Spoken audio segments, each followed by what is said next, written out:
gimana sih cara membedakan gitu perintah atau sesuatu yang datangnya itu dari Tuhan gitu, bukan dari dunia?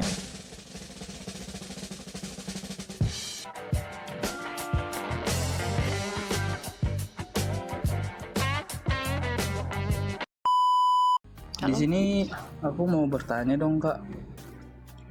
Atas memang Gimana mau sih? Lalu? Iya. Gimana sih cara melayani Tuhan? Kemudian yang kedua, eh, mau tanya, bernazar itu benar gak sih di mata Tuhan Kak? Silakan Bang, mau jawab yang mana Bang?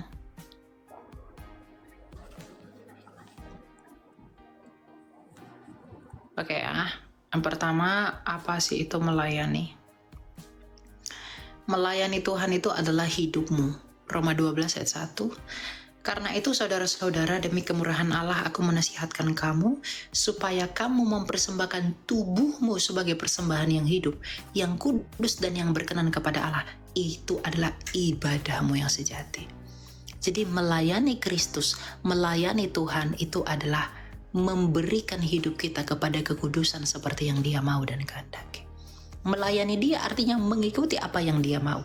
Yang Dia mau apa? Melakukan kehendak Bapa. Yang Bapa kehendaki apa?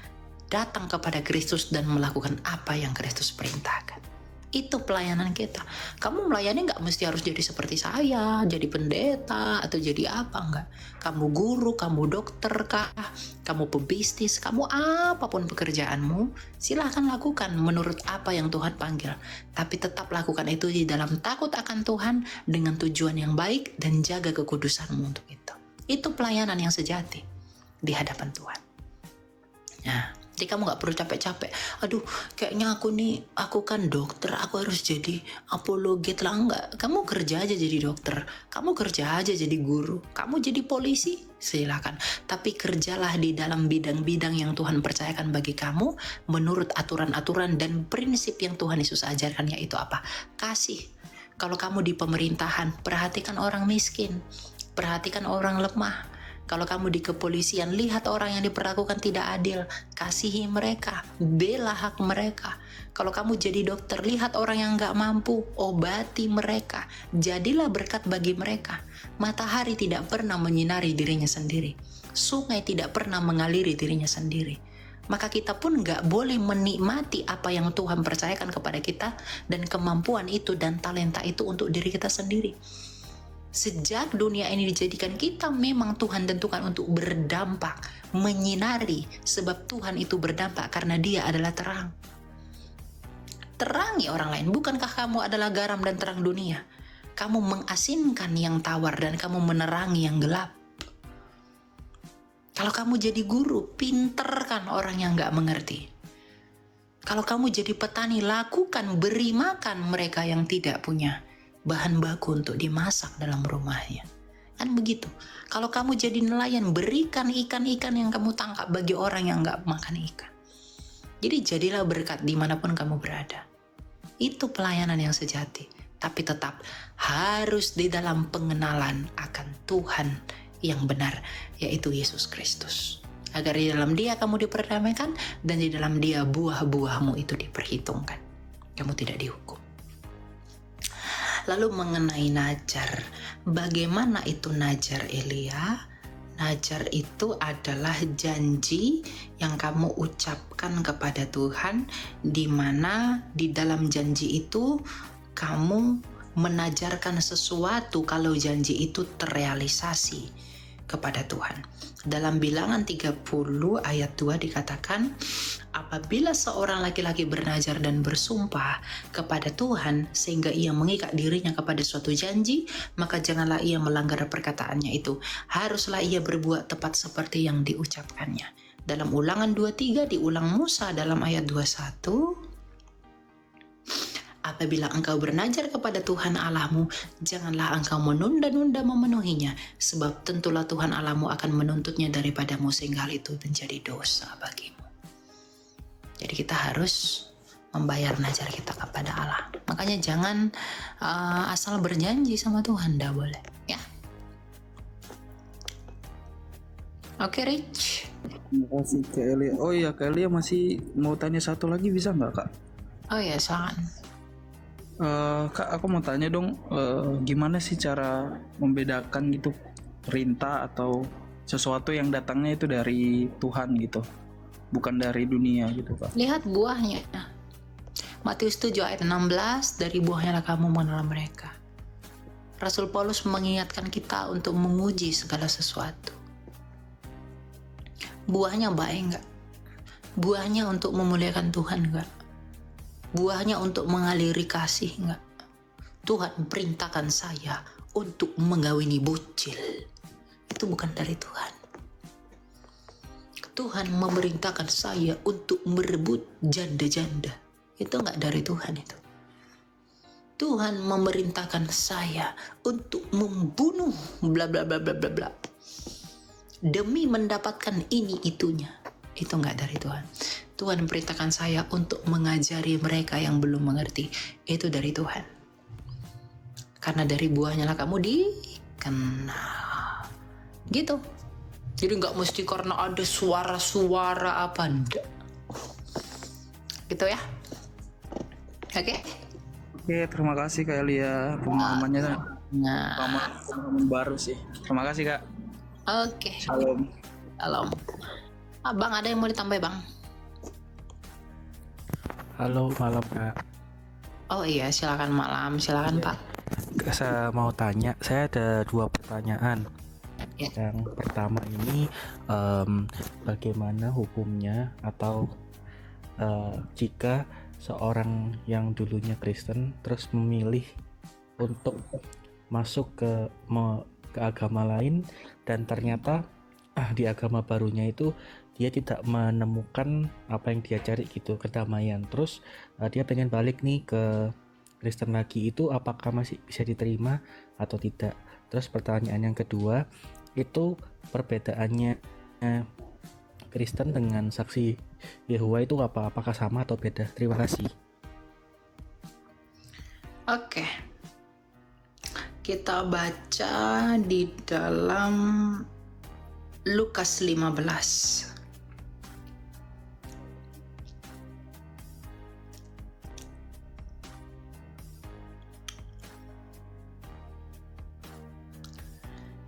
Lukas 15 ayat mulai dari ayat 11, tapi saya baca dari ayat 29. Ini tentang perumpamaan anak yang hilang. Tetapi ia menjawab ayahnya, katanya, "Telah bertahun-tahun aku melayani Bapa dan belum pernah aku melanggar perintah Bapa. Tetapi kepadaku belum pernah Bapa memberikan seekor anak kambing untuk bersukacita dengan sahabat-sahabatku. Tetapi baru saja datang anak Bapa yang telah memboroskan harta kekayaan Bapa bersama dengan pelacur-pelacur. Maka Bapa menyembeli anak lembut tambun itu untuk dia. Kata ayahnya kepadanya, 'Anakku, engkau selalu bersama-sama dengan aku dan segala kepunyaanku adalah kepunyaanmu. Kita patut bersukacita dan bergembira karena adikmu telah mati dan menjadi hidup kembali. Ia telah hilang dan didapat kembali.'" Ini perumpamaan dari Tuhan Yesus yang mengajarkan kita, sekalipun kamu sudah terhilang, Tuhan masih merindukan kamu datang kembali. Dan pintu itu, pengampunan itu masih terbuka lebar. Jadi kalau kamu katakan, aku pindah agama karena hal-hal tertentu, tapi aku pengen kembali kepada Tuhan, bisa nggak aku kembali?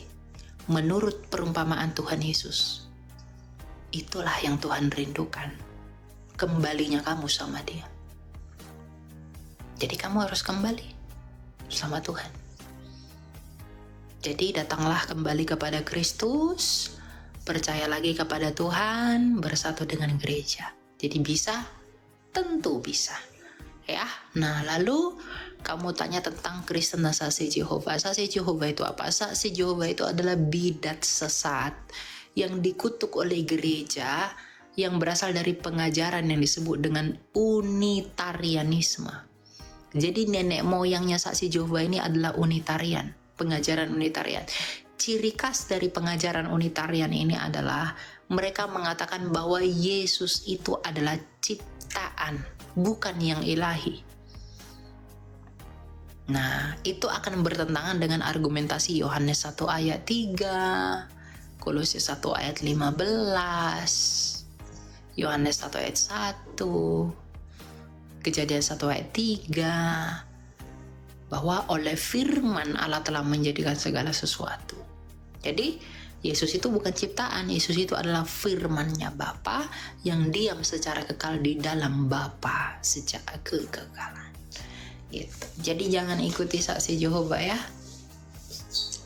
Terima kasih Kak Elia pencerahannya. Makasih banyak ya.